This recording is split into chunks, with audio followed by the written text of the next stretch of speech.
ನಮಸ್ಕಾರ.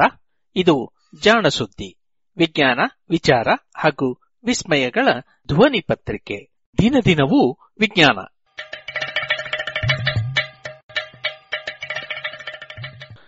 ಸಂಪುಟ 4 ಸಂಚಿಕೆ 46 ಅಕ್ಟೋಬರ್ 26, 2020. ವೈದ್ಯಕೀಯದಲ್ಲಿ ಆಕಸ್ಮಿಕಗಳು.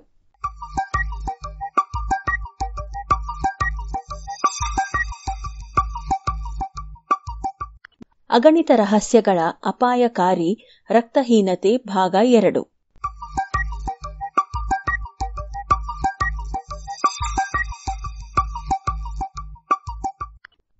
ಅಪಾಯಕಾರಿ ರಕ್ತಹೀನತೆಗೆ ಚಿಕಿತ್ಸೆ ಏನೋ ದೊರೆಯಿತು.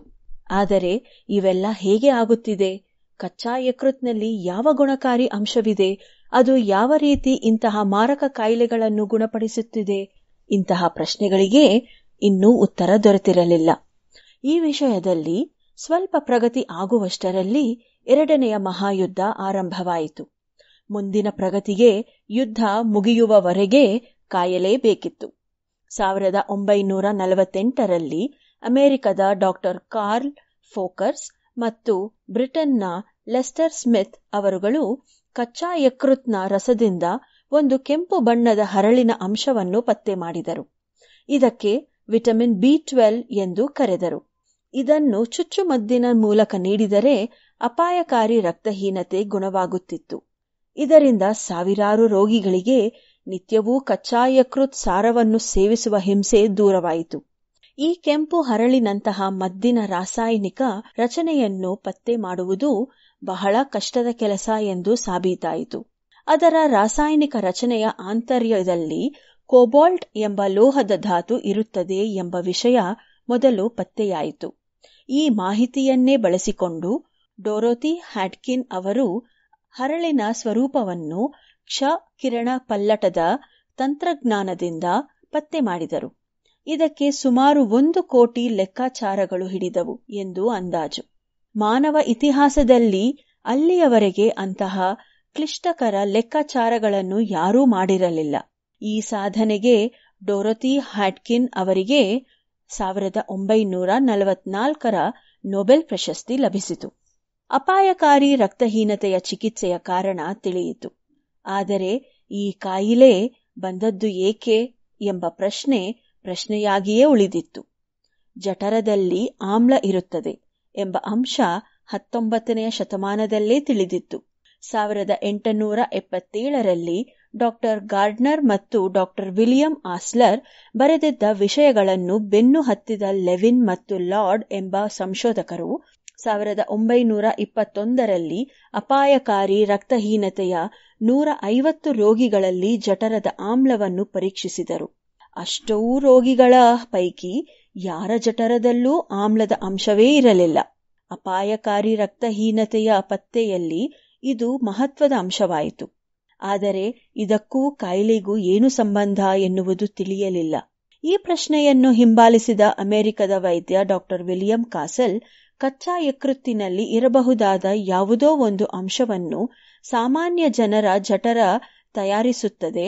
ಒಂದು ವೇಳೆ ಜಠರದ ಗ್ರಂಥಿಗಳ ಕೆಲಸ ನಿಷ್ಕ್ರಿಯವಾದರೆ ಆ ಅಂಶ ದೊರೆಯದೇ ಅದನ್ನು ಕಚ್ಚಾ ಯಕೃತ್ತಿನಿಂದ ಪಡೆಯಬೇಕಾಗುತ್ತದೆ ಎಂದು ಊಹಿಸಿದರು. ಈ ಊಹೆಯನ್ನು ಪ್ರಾಯೋಗಿಕವಾಗಿ ನಿರೂಪಿಸುವುದು ಅಷ್ಟು ಸುಲಭದ ಮಾತಲ್ಲ. ಇದಕ್ಕಾಗಿ ಸಾಮಾನ್ಯ ಜನರ ಹೊಟ್ಟೆಯನ್ನು ತೊಳೆದು ಅದನ್ನು ನಳಿಕೆಯ ಮೂಲಕ ಹೊರತೆಗೆದು ಸೋಸಿ ದ್ರಾವಣ ರೂಪಕ್ಕೆ ತಂದು ಅಪಾಯಕಾರಿ ರಕ್ತಹೀನತೆಯ ರೋಗಿಗಳಿಗೆ ನೀಡಲಾಯಿತು. ಇದರಿಂದ ಆ ರೋಗಿಗಳಲ್ಲಿ ಸಾಕಷ್ಟು ಚೇತರಿಕೆ ಕಂಡಿತು. ಕಚ್ಚಾ ಯಕೃತ್ಸಾರ ನೀಡುವಷ್ಟು ಪರಿಣಾಮವನ್ನು ಈ ಪ್ರಯೋಗ ಕೂಡ ನೀಡಿತು.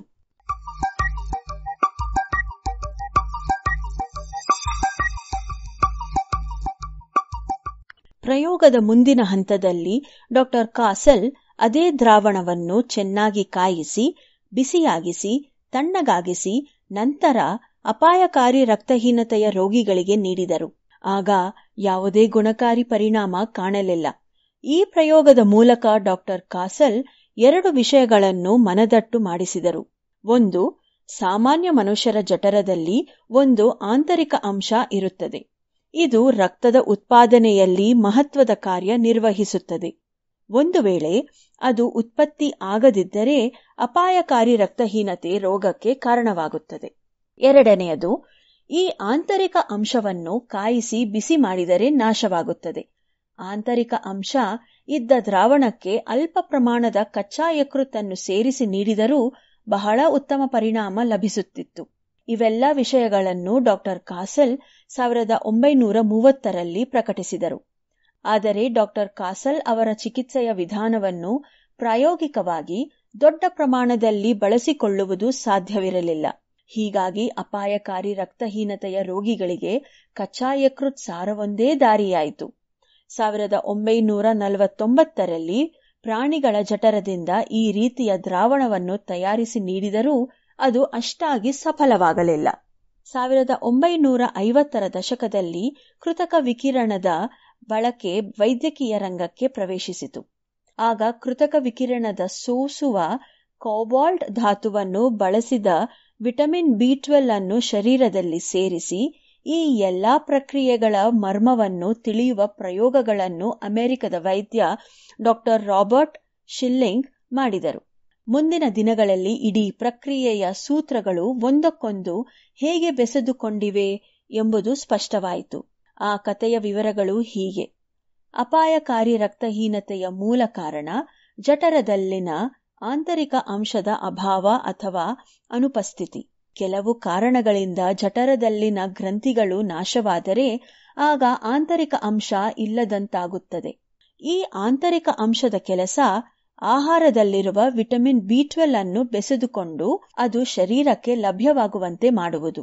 ಒಂದು ವೇಳೆ ಆಂತರಿಕ ಅಂಶ ಇಲ್ಲವಾದರೆ ಶರೀರಕ್ಕೆ ಆಹಾರದಲ್ಲಿನ 99% ವಿಟಮಿನ್ ಬಿ12 ಲಭಿಸುವುದಿಲ್ಲ. ವಿಟಮಿನ್ ಬಿ12 ಕೋಶ ಕೇಂದ್ರದ ಕಾರ್ಯಕ್ಕೆ ಬಹಳ ಅಗತ್ಯವಾದ ವಸ್ತು.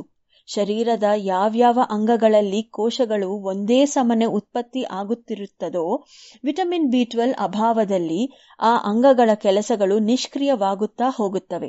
ಹೀಗಾಗಿ ಶರೀರದಲ್ಲಿ ಸದಾಕಾಲ ಉತ್ಪತ್ತಿ ಆಗುತ್ತಲೇ ಇರುವ ರಕ್ತದ ಕೋಶಗಳು ಮತ್ತು ಕರುಳಿನ ಕೋಶಗಳು ಕಡಿಮೆಯಾಗುತ್ತವೆ. ಇದರಿಂದ ರಕ್ತಹೀನತೆ, ಅತಿಸಾರ ಭೇದಿ, ತೂಕದಲ್ಲಿ ಇಳಿಕೆ, ಅಜೀರ್ಣ ಸಂಭವಿಸುತ್ತದೆ. ಜೊತೆಗೆ ಮೆದುಳಿನ ಹಾಗೂ ನರವ್ಯೂಹದ ಕೆಲಸದಲ್ಲಿ ವಿಟಮಿನ್ ಬಿ12 ಅವಶ್ಯಕತೆ ಹೆಚ್ಚು.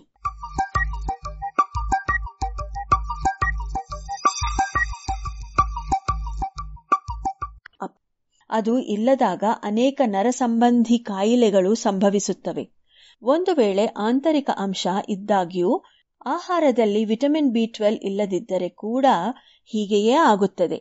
ದೊಡ್ಡ ಪ್ರಮಾಣದಲ್ಲಿ ಕಚ್ಚಾ ಯಕೃತ್ ನೀಡಿದಾಗ ಅದರಲ್ಲಿದ್ದ ಅಧಿಕ ಪ್ರಮಾಣದ ವಿಟಮಿನ್ ಬಿ12 ಆಂತರಿಕ ಅಂಶದ ಕೊರತೆಯನ್ನು ದಾಟಿ ಅಲ್ಪ ಪ್ರಮಾಣದ ವಿಟಮಿನ್ ಬಿ12 ಅನ್ನು ಶರೀರಕ್ಕೆ ಲಭಿಸುವಂತೆ ಮಾಡುತ್ತಿತ್ತು. ಅಂದರೆ ಆಂತರಿಕ ಅಂಶ ಇಲ್ಲದಿದ್ದರೆ ಕೂಡ ಆಹಾರದಲ್ಲಿನ 1% ಪ್ರಮಾಣದ ವಿಟಮಿನ್ ಬಿ12 ಮಾತ್ರ ಶರೀರಕ್ಕೆ ಲಭ್ಯವಾಗುತ್ತದೆಯಷ್ಟೇ. ಹೀಗಾಗಿ ಅವಶ್ಯಕತೆಗಿಂತ 100ರಷ್ಟು ಹೆಚ್ಚಿನ ಪ್ರಮಾಣದಲ್ಲಿ ವಿಟಮಿನ್ ಬಿ12 ನೀಡಬೇಕಾಗುತ್ತದೆ. ಶರೀರಕ್ಕೆ ಬೇಕಾದಷ್ಟು ವಿಟಮಿನ್ ಬಿ12 ಪಡೆಯಲು ಅಷ್ಟೊಂದು ಅಧಿಕ ಪ್ರಮಾಣದ ಕಚ್ಚಾ ಯಕೃತ್ ಬೇಕಾಗುತ್ತಿತ್ತು. ಯಕೃತ್ತನ್ನು ಬೇಯಿಸಿದಾಗ ಅದರಲ್ಲಿದ್ದ ವಿಟಮಿನ್ ಬಿ12 ನಾಶವಾಗುತ್ತಿತ್ತು. ಹೀಗಾಗಿ ಬೇರೆ ದಾರಿ ಇಲ್ಲದೆ ಚಿಕಿತ್ಸೆಗೆ ಕಚ್ಚಾ ಯಕೃತ್ ಬಳಸುವುದು ಅನಿವಾರ್ಯವಾಗುತ್ತಿತ್ತು. ಡಾಕ್ಟರ್ ವಿಪ್ಪಲ್, ಡಾಕ್ಟರ್ ಮಿನೋಟ್ ಮತ್ತು ಡಾಕ್ಟರ್ ಮರ್ಫಿ ಅವರ ಚಿಕಿತ್ಸೆಯ ಹಿನ್ನೆಲೆ ಇದೆ. ಆದರೆ ಆ ಸಮಯದಲ್ಲಿ ಅವರಲ್ಲಿ ಯಾರಿಗೂ ಈ ಚಿಕಿತ್ಸೆ ನೈಜವಾಗಿ ಹೇಗೆ ಕೆಲಸ ಮಾಡುತ್ತದೆ ಎಂಬ ಸ್ಪಷ್ಟತೆ ಇರಲಿಲ್ಲ. ಒಂದು ಬಾರಿ ಈ ಇಡೀ ಪ್ರಕ್ರಿಯೆ ಅರ್ಥವಾದ ಮೇಲೆ ವಿಟಮಿನ್ ಬಿ12 ಅನ್ನು ಚುಚ್ಚುಮದ್ದಿನ ರೂಪದಲ್ಲಿ ನೀಡುವ ಸೌಕರ್ಯ ಬಂದಿತು. ಆಗ ಚಿಕಿತ್ಸೆ ತುಂಬಾ ಸರಳವಾಯಿತು. ವಿಟಮಿನ್ ಬಿ12 ದೊರೆಯುವುದು ಕೇವಲ ಪ್ರಾಣಿ ಮೂಲ ಆಹಾರಗಳಿಂದ. ಕಟ್ಟುನಿಟ್ಟಿನ ಸಸ್ಯಾಹಾರಿಗಳಿಗೆ ದೇಹದಲ್ಲಿ ಸಾಕಷ್ಟು ಆಂತರಿಕ ಅಂಶ ಇದ್ದರೂ ಅವರ ಆಹಾರದಲ್ಲಿ ವಿಟಮಿನ್ ಬಿ12 ಇಲ್ಲದೆ ಅವರಿಗೆ ಅಪಾಯಕಾರಿ ರಕ್ತಹೀನತೆ ಬರುವ ಸಾಧ್ಯತೆ ಇರುತ್ತದೆ. ಅಂತಹವರು ವಿಟಮಿನ್ ಬಿ12ನ ಗುಳಿಗೆಗಳನ್ನು ಸೇವಿಸಿದರೂ ಸಾಕು. ಆದರೆ ಶರೀರದಲ್ಲಿ ಆಂತರಿಕ ಅಂಶ ಇಲ್ಲದವರಿಗೆ ವಿಟಮಿನ್ ಬಿ12 ಗುಳಿಗೆಗಳಿಂದ ಪ್ರಯೋಜನ ಇಲ್ಲ. ಅಂತಹವರಿಗೆ ವಿಟಮಿನ್ ಬಿ12 ನೇರವಾಗಿ ರಕ್ತವನ್ನು ಸೇರುವಂತೆ ಚುಚ್ಚುಮದ್ದನ್ನೇ ನೀಡಬೇಕು. ನಮ್ಮ ಶರೀರ ಕೌತುಕಗಳ ಆಗರ. ಇದು ತನ್ನೊಳಗೆ ಬಚ್ಚಿಟ್ಟುಕೊಂಡಿರುವ ರಹಸ್ಯಗಳು ಅಗಣಿತ. ಪ್ರತಿಯೊಂದು ಕಾಯಿಲೆಯೂ ಇಂತಹ ಹಲವಾರು ರಹಸ್ಯಗಳನ್ನು ಕಂಡುಕೊಳ್ಳುವ ಅವಕಾಶ ಎಂದು ಭಾವಿಸಿ ಕಾರ್ಯೋನ್ಮುಖರಾದ ಹಲವಾರು ಸಾಧಕರ ನಿರಂತರ ಪರಿಶ್ರಮ ನಮ್ಮನ್ನು ಈ ದಿನ ಈ ಹಂತಕ್ಕೆ ತಂದು ನಿಲ್ಲಿಸಿದೆ. ವಿಜ್ಞಾನದ ಪ್ರತಿಯೊಂದು ಕ್ಷೇತ್ರದಲ್ಲಿ ಆಗುತ್ತಿದ್ದ ಬೆಳವಣಿಗೆ ಮತ್ತೊಂದು ಕ್ಷೇತ್ರದ ಸಂಶೋಧನೆಗೆ ಹೇಗೆ ಲಾಭದಾಯಕ ಆಯಿತು ಎಂಬುದು ಕೂಡ ಅಧ್ಯಯಪೂರ್ಣ ವಸ್ತು. ಅಪಾಯಕಾರಿ ರಕ್ತಹೀನತೆಯ ಮೇಲಿನ ವಿಜಯ ಮಾನವ ಬುದ್ಧಿಶಕ್ತಿ ಅನೇಕ ಸ್ತರಗಳಲ್ಲಿ ಹೇಗೆ ಸಂಚರಿಸುತ್ತದೆ ಎಂಬುದಕ್ಕೆ ದೊಡ್ಡ ನಿದರ್ಶನ. ಅಂತೆಯೇ ಶ್ರದ್ಧೆಯಿಂದ ಮಾಡುವ ಕೆಲಸಗಳಿಗೆ ಆಕಸ್ಮಿಕಗಳು ಸಹಕರಿಸುತ್ತವೆ ಎಂಬುದರ ಸಂಕೇತ.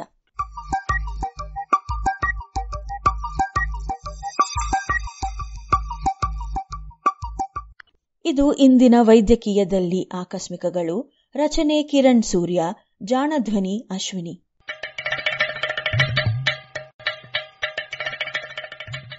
ಜಾಣ ಸುದ್ದಿಯ ಬಗ್ಗೆ ಸಲಹೆ ಸಂದೇಹಗಳು ಇದ್ದಲ್ಲಿ ನೇರವಾಗಿ 9886640328 ಈ ನಂಬರಿಗೆ ವಾಟ್ಸಪ್ ಮಾಡಿ, ಇಲ್ಲವೇ ಕರೆ ಮಾಡಿ.